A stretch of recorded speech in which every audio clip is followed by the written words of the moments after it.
1986 World Series. Being from Boston, a Boston fan, Game 6, a baseball goes through the legs of Bill Buckner, and everything turns around. The Mets come back and improbably win the game, and they end up winning the whole World Series.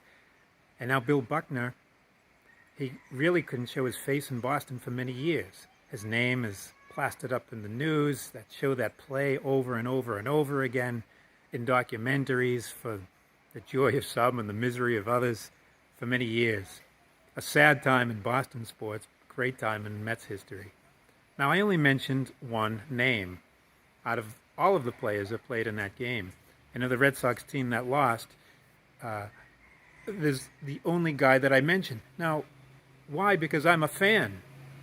If you were to ask any of the teammates, not a single one would put the blame for that loss on Bill Buckner. See, the teammates would see that this is a team effort. It's a whole team effort that we each have a responsibility in. There's so many times that I did things that contributed to that loss.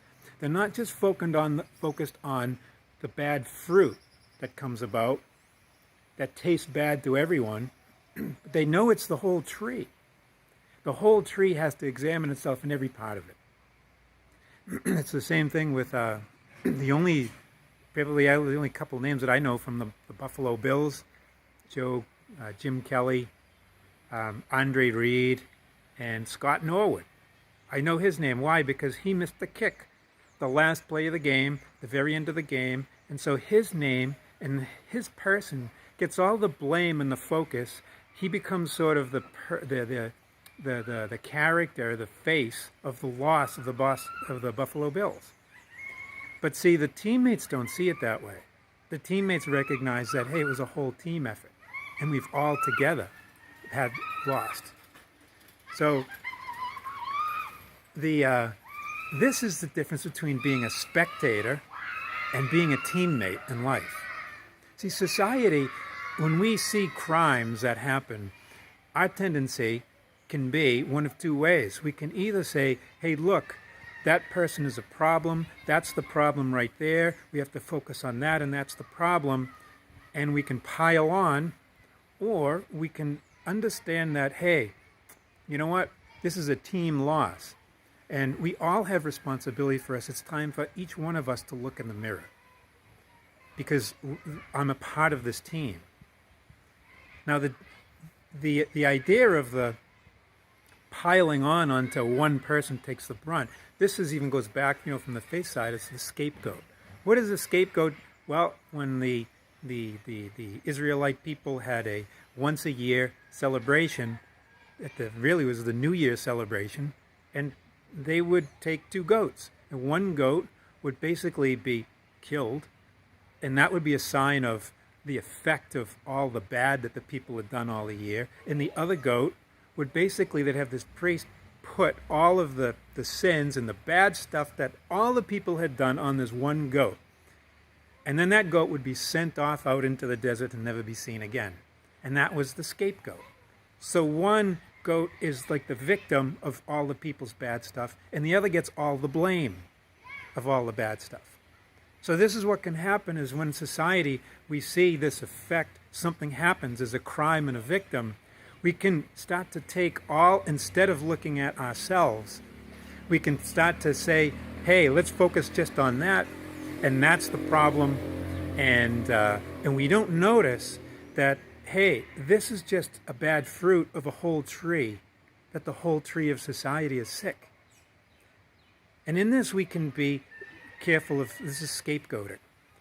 And right now we can see with, you've got a victim, a person currently in the current situation in the States who's died.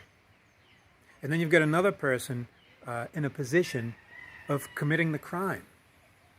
And so you see the effect that the person who's died becomes a symbol of the victimhood of all the effects of the negative stuff. And then this other person becomes the scapegoat. And what can happen is that we don't act like teammates. We become spectators. We pile on and really turn one into a victim that is to take all of the victimhood that has existed, and the other bears all of the guilt of what our responsibility is.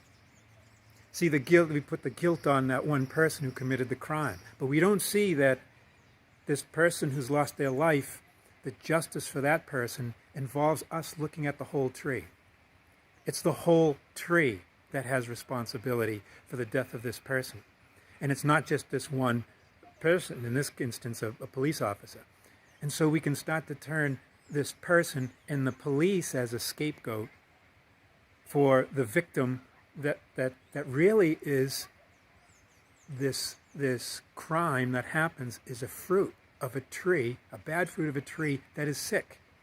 And everyone has to look at each other. So we can either look at it like fans who don't play the game.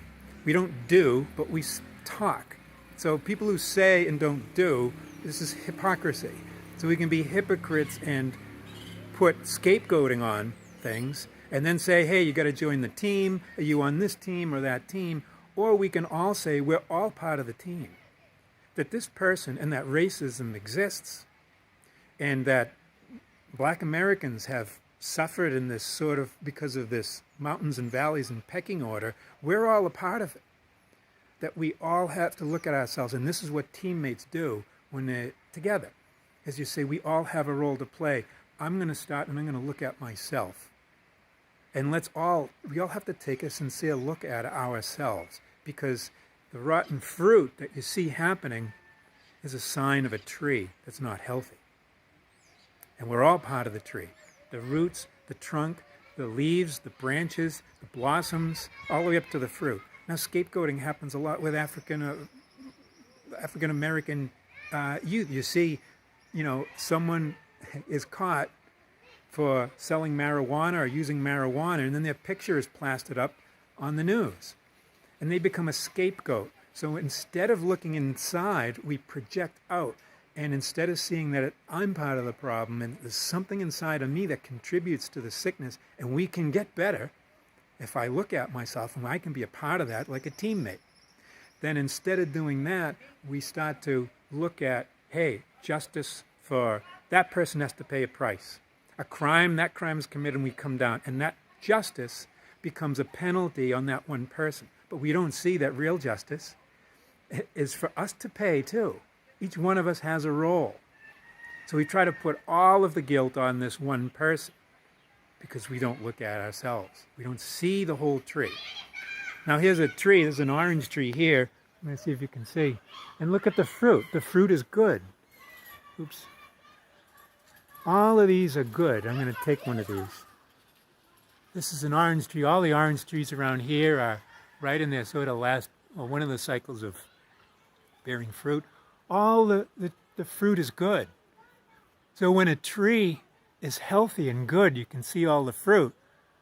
The fruit comes out good. And when you start to see things are happening, crimes in society, and all of this bad fruit, it's not to put all the blame on what's happening at the fruit. And that's the way we distract ourselves, because we don't want to look at ourselves and we don't want to look at the whole tree. And the whole tree is, looking at the whole tree is going to be the only way that the tree can become healthy again. And that good fruit can start to come out. And that we all can play a role in that by looking at ourselves. And that can only happen if we're not going to be spectators. This is a time in a great pause to be able to step away for whatever is in us to be the spectator and the fan, watching the news, just kind of getting carried away and jumping into something without doing what a teammate does. Is to say, look, I have my role to play in this, and let's all of us take a look at ourselves. And in that way, we become equal. We become a society of brothers and sisters who become a team.